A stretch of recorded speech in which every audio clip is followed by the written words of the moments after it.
Y en ese momento ella me dice, es que si no perdonamos no podemos ser libres, no podemos ilusionarnos por nada. Todas las religiones de una forma u otra lo tratan. Todos hay alguien que nos ha hecho un poco de daño en la vida, de alguna manera u otra. Hay alguien que nos hizo un feo, alguien que nos humilló, alguien que nos despreció. Que la autoestima es clave, porque la autoestima es nuestra voz interior. Pequeños pasos para la sanación del corazón, de la mente, nos da cierta esperanza. Por eso yo siempre recomiendo que uno se pregunte, ¿me quiero? ¿Me trato bien? ¿O soy mi peor enemigo? Descubre a continuación cómo el perdón nos ayuda a ser mucho más felices. En el primer libro, en Cómo hacer que te pasen cosas buenas, hay una anécdota de una niña que me cuenta cómo ella se escapa de un sitio donde la estaban violando y ella descubre a un misionero católico y ese misionero le habla del perdón que Jesús pues ofreció a la gente que le mató cuando estaba en la cruz. Y esta niña que no conocía la fe, que no conocía nada del mundo cristiano, en Camboya hay muy poca cultura cristiana, como que se encomienda a ese señor de la cruz y le dice, ayúdame a perdonar porque yo estoy herida. Hasta que un día de repente se nota salvada y eso le cambia la vida para siempre. Y en ese momento ella me dice, es que si no perdonamos no podemos ser libres, no podemos ilusionarnos por nada. Y empecé a investigar el perdón, empecé a leer muchísimo sobre el perdón. Todas las religiones de una forma u otra lo tratan. Y en mi consulta a veces hago terapias de perdón, porque a todos hay alguien que nos ha hecho un poco de daño en la vida, de alguna manera u otra. Hay alguien que nos hizo un feo, alguien que nos humilló, alguien que nos despreció. Y cuando eso se queda enquistado, hasta nos sube el cortisol, esa hormona de la que yo hablo tanto, nos sube la hormona del estrés. Y por tanto muchas veces no hay que tener miedo a decir, oye, yo te perdono, a veces es inmediato y otras veces una vez es inmediato y otras inmediato. Cuesta mucho, cuesta muchísimo llegar a ello. Pero bueno, la vida a veces es dura, pero intentar entender que hay pequeños pasos para la sanación del corazón, de la mente, nos da cierta esperanza. Perdonar implica una decisión intencional de dejar atrás el resentimiento y la ira. ¿Se puede perdonar sin poder olvidar? Sí, o sea, es que es una pregunta muy... A veces hay gente que dice, te perdono, pero no olvido, ¿no? Entonces, bueno, lo que has hecho es intentar perdonarle, pero no lo has conseguido del todo. Cuando el perdón real no es que hayas olvidado, sino que deja de afectarte. Yo siempre digo que perdonar es ir al pasado y volver sano y salvo. Significa que has mirado hacia atrás, has visto la herida, pero no se ha vuelto a abrir y te has vuelto a desangrar observándola, sino que has visto la herida y has dicho, bueno, pero ya está. Pasó, estas eran sus circunstancias, e intentando comprender a la persona que te hizo daño, es mucho más fácil que seas capaz de superarlo. Cuando alguien que te importa te hace daño, puedes aferrarte a tu ira y resentimiento, o perdonarlo y seguir adelante. ¿Se pueden superar y sanar las heridas afectivas? Bueno, ese es mi propósito vital, ayudar a que la gente las supere. A veces sí, a veces cuesta mucho, pero yo siempre lucho por ello, siempre lucho por esas heridas. Hay heridas muy profundas, yo en consulta he visto cosas muy duras, a veces incluso lloro cuando se marchan, se me saltan las lágrimas de dolor.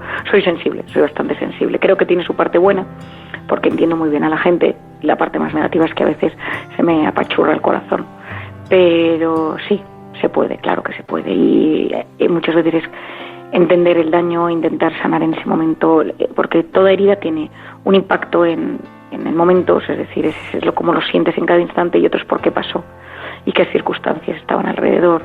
Y entonces, pues un padre que te maltrató, una madre que no te quiso, un marido que te abandonó, una ruina económica, alguien que te falló, un amigo que te traicionó.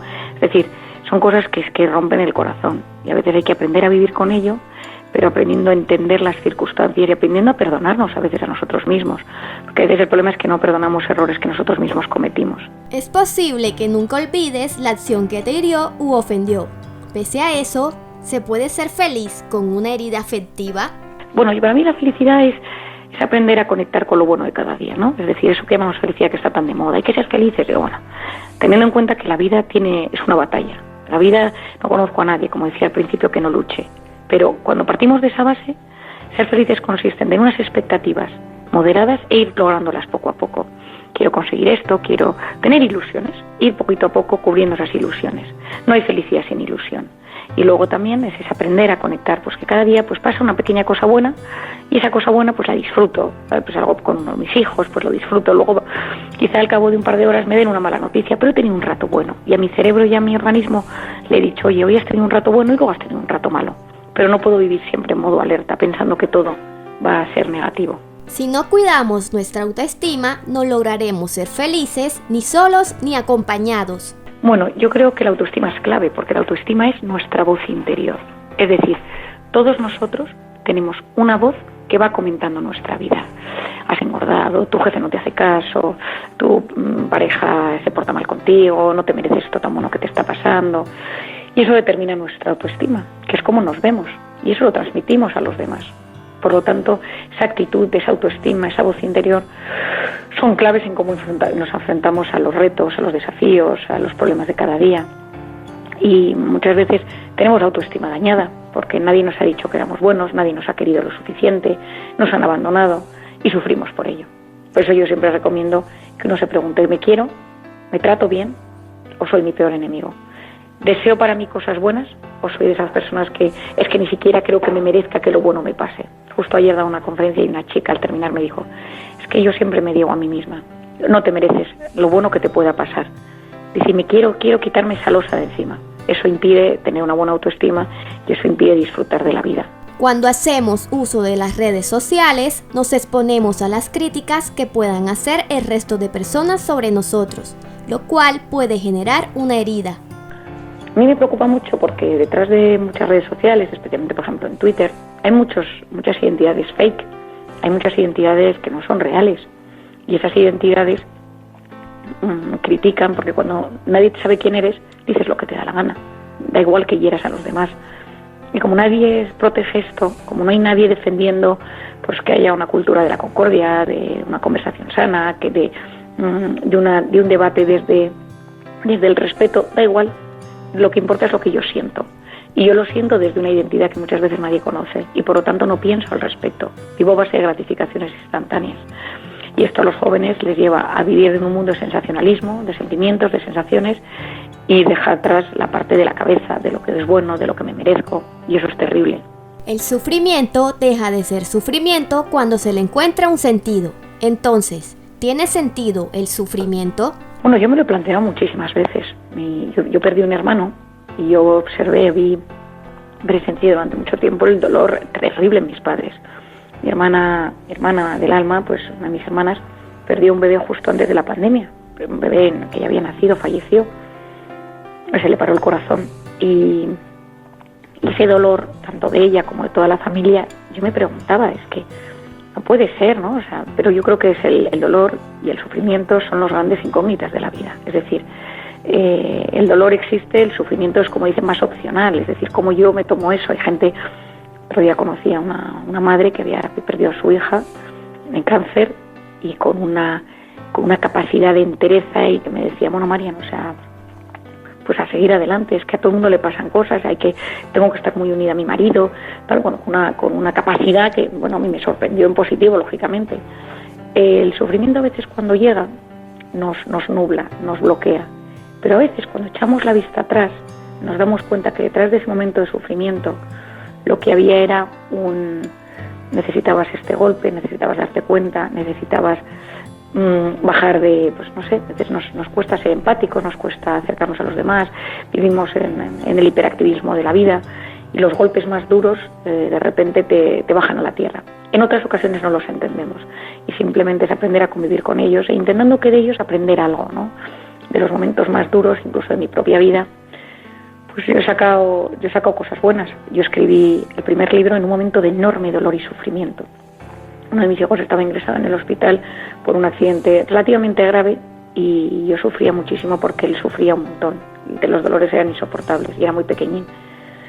Y escribí cómo hacer que te pasen cosas buenas saliendo del hospital, yendo a casa y escribiendo un par de horas. Por lo tanto, siempre he pensado que cómo hacer que te pasen cosas buenas tiene algo de ese momento. Que yo estaba con un realismo atroz sobre la vida. Es decir, yo no escribía sobre pájaros y flores, yo escribía sobre el dolor, hablando de las cosas buenas. Entonces, bueno, creo que tiene, a la larga, si uno le sabe dar ese sentido, pues hay muchas personas que a lo largo de la vida me han dicho, con los años he entendido que eso me ayudó para esta cosa, con los años he comprendido que eso fue un pilar fundamental para el cambio. En otras ocasiones uno no lo entiende, es un motivo de enorme sufrimiento, y en otras, solo por la forma en la que gestionamos, somos ejemplo para muchas personas. Para finalizar, la doctora Marian Rojas Estapé nos dirá cómo podemos vivir el presente sin estar angustiados por las heridas del pasado. Es complicado, ¿no? Porque al final estamos todos, nuestra mente estaba viajando del pasado al futuro, del futuro al pasado. Y la única manera que existe es decir, haz lo que estés en el momento en el que estés, ¿no? Si yo estoy con un paciente, estoy con un paciente. A mí, por ejemplo, me llamaron hace unos días, ¿no? Que había dado positivo una persona y que podían confinar a una zona del colegio donde va mi hijo. Entonces se lo conté a una amiga, y mi amiga, que es agonías, y entonces ¿qué vas a hacer? Y entonces ¿cómo vas a gestionar? Y dice, bueno, vamos a ver primero si esto es cierto, pero ¿y si pasa? Bueno, es decir, aprender en cada momento a gestionar lo que hay. En el presente no podemos gestionar el futuro, aunque nos hayan convencido de que podemos controlar el futuro, eso es mentira. Y ahora más que nunca. O sea, la pandemia, lo único bueno que nos ha aportado la pandemia, por decir algo, es que nos ha dicho, deja de controlar, no puedes controlar nada de lo que te está sucediendo. Entonces, aprende a vivir. Entonces hoy tienes la suerte de poder ir al fútbol, quizá mañana cierren otra vez los campos de fútbol, hoy tienes la suerte de poder quedar con tus amigos. Pues aprovecha esta situación, ¿no? Quizá dentro de un mes pues te digan que otra vez grupos de 6, grupos de 8, es decir, ese momento en el que estamos, es el que podemos conseguir sacar nuestra mejor versión y trabajarla en ese momento y frenar el mundo de las pantallas. Es decir, parte del agobio es que vivimos ultra conectados a pantallas. Y entonces yo debo soltar el teléfono y decir, bueno, vamos a ver, en este momento ¿qué estoy haciendo? Estoy yendo a la compra, estoy yendo a trabajar, estoy yendo a una reunión, estoy yendo a recoger a mis hijos al colegio. Pues eso es lo que estoy haciendo. Y no te falta hacer 34 cosas más, escuchando audios, como un aprovechamiento del tiempo. Siempre digo que las pantallas nos han engañado haciéndonos ver que aprovechamos el tiempo a todas horas, porque parece que estamos siendo súper efectivos y súper eficientes. Muchas veces lo que estamos haciendo es una huida hacia adelante, porque nos da miedo conectar con el presente. Ahora que van a crear todo lo del metaverso, esto que cuentan, que vas a poder vivir en una vida virtual, que me preocupa muchísimo, porque es todavía desconectar más de la realidad, que es dónde estás tú, dónde está tu salud, dónde está tu corazón, dónde están tus ilusiones, y lo otro es a base de gratificaciones instantáneas que a la larga nos hace mucho daño. Y recuerda que perdonar te puede traer paz y esperanza.